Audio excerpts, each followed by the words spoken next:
நேயர்கள் அனைவருக்கும் வணக்கம். பெண்ணே, ஒரு கணம் நில். சற்று இதைக் கேள். இந்த பதிவு உன் கண்ணில் பட்டிருக்கிறது என்றால் அது சாதாரணமல்ல. ஏனெனில் பல பெண்களின் மனதில் ஒரு அமைதியான கேள்வி தினமும் எழுகிறது. என் கணவர் ஏன் என்னை புரிந்து கொள்ளவில்லை? முன்பு போல் பேசுவதில்லை. என் மீது அன்பு இல்லை. நான் என்ன தவறு செய்தேன்? வீட்டின் வெளியில் எல்லாம் நன்றாக இருப்பது போல தோன்றலாம். ஆனால் உள்ளே ஒரு இடைவெளி இருக்கும். ஒரு வீட்டில் இருந்தும் இரு இதயங்கள் தனித்தனியாக இருக்கலாம். உண்மை என்ன தெரியுமா?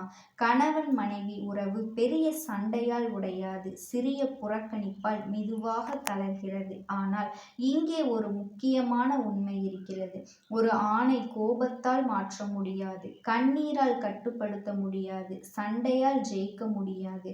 ஆனால் அவனை புரிந்து கொண்டு புத்திசாலித்தனமாக வழிநடத்த முடியும். இன்று நான் பகிரப்போகும் இந்த 6 விதிகள் சாதாரண அறிகுறிகள் அல்ல. ஒரு பெண் தனது கணவனை தன் பக்கம் ஈர்க்க, அவனுடைய மனதை மீண்டும் வெல்ல, அவனுக்குள் இருக்கும் அன்பை விழிக்கச் செய்யும் சாணக்கிய நுண்ணறிவு. கண்டிப்பாக இதை நீ கவனமாக கேள். இந்த 10 நிமிடங்கள் உன் உறவை மாற்றக்கூடிய ஒரு சக்தியாக இருக்கலாம். சாணக்கியரின் விதி எண் 1: கட்டுப்படுத்த முயலாதே, மதிப்பை கொடு. பெண்ணே, சில நேரங்களில் நாம் கவனிக்காமல் ஒரு தவறு செய்கின்றோம். எங்கே போகின்றேன்? யாருடன் பேசினாய்? என்னிடம் சொல்லாமல் ஏன் முடிவெடுத்தாய்? இவை அக்கறை போல தோன்றலாம். ஆனால் ஒரு ஆணின் மனதில் அது கட்டுப்பாடு போல தோன்றலாம். ஒரு ஆணுக்கு மிக முக்கியமானது என்ன தெரியுமா? அவன் மதிக்கப்படுகின்றான் என்ற உணர்வு. நீ அவனை சந்தேகித்தால் அவன் தூரம் போவான். நீ அவனை மதித்தால் அவன் அருகே வருவான். சாணக்கியர் சொல்வார், ஒருவரை பிடிக்க முயன்றால் அவர் தப்பிப்பார், மதித்தால் அவர் தானாக நின்று விடுவார். அதனால் கட்டுப்பாட்டால் அல்ல, நம்பிக்கையால் அவனை கட்டு. சாணக்கியரின் விதி எண் 2: புகார் சொல்லாதே, பாராட்டு சொல்லு. பெண்ணே, ஒரு ஆண் வெளியுலகில் தினமும் போராடுகிறான். அவன் வேலை பொறுப்பு, அழுத்தம். அவன் வீட்டிற்கு வரும்பொழுது எதிர்பார்ப்பது அமைதி. ஆனால் அவன் கேட்பது புகார் என்றால் நீ நேரம் கொடுக்கவே இல்லை, நீ மாறிட்டு. இந்த வார்த்தைகள் உண்மையாக இருக்கலாம். ஆனால் அது அவனை குற்றவாளி போல உணர வைக்கும். அதற்கு பதில், நீ முயற்சி செய்கிறதை நான் கவனிக்கின்றேன். நீ இல்லாமல் இந்த வீடு முழுமையில்லை. இந்த ஒரு வரி அவனை உன்னிடம் திரும்ப வைக்கும். ஒருவர் குற்றம் சாற்றப்படும் போது அவன் மனமுடையும், பாராட்டப்படும் போது புரிந்து கொள்வான். சாணக்கியரின் விதி எண் 3: அவனை மாற்ற முயலாதே, அவனை புரிந்து கொள்.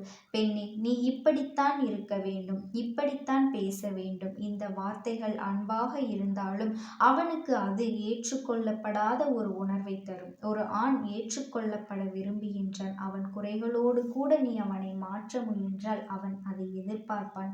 நீ அவனை ஏற்றுக்கொண்டால் அவள் தானாக மாறுவான். இதுதான் சாணக்கியரின் நுண்ணறிவு. சாணக்கியரின் விதி எண் 4: அவனின் ஈகோவை கட்டுப்படுத்தாதே.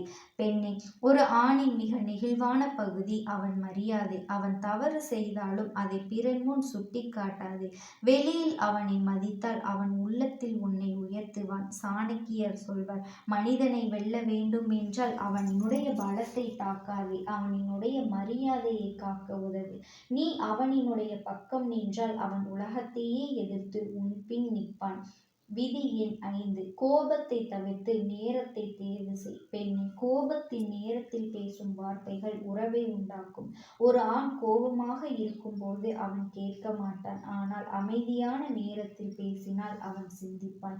சண்டையின் போது வெற்றி கிடைக்கலாம், ஆனால் உறவில் தோல்வி வரும். அதனால் சரியான நேரத்தில் மென்மையான குரலில் பேசு. அது சத்தத்தை விட பலமானது. சாணக்கியரின் விதி எண் 6: அவனினுடைய இதயத்தை வெல்ல மரியாதை, நட்பு. பெண்ணே, கணவன் என்பது ஒரு பொறுப்பு மட்டுமல்ல, அவன் முதலில் ஒரு மனிதன். அவனுடன் நண்பனாக இரு. அவன் பேசும்போது கவனமாக கேள். அவன் கனவுகளை கேலி செய்யாதே. ஒரு ஆண் வீட்டிற்கு வரும்போது அவன் எதிர்பார்ப்பது என்ன தெரியுமா? நான் இங்கே பாதுகாப்பாக இருக்கின்றேன் என்ற உணர்வு. நீ அந்த பாதுகாப்பாக இருந்தால் அவன் உலகத்தில் எங்கே போனாலும் மீண்டும் உன்னிடம் திரும்புவான்.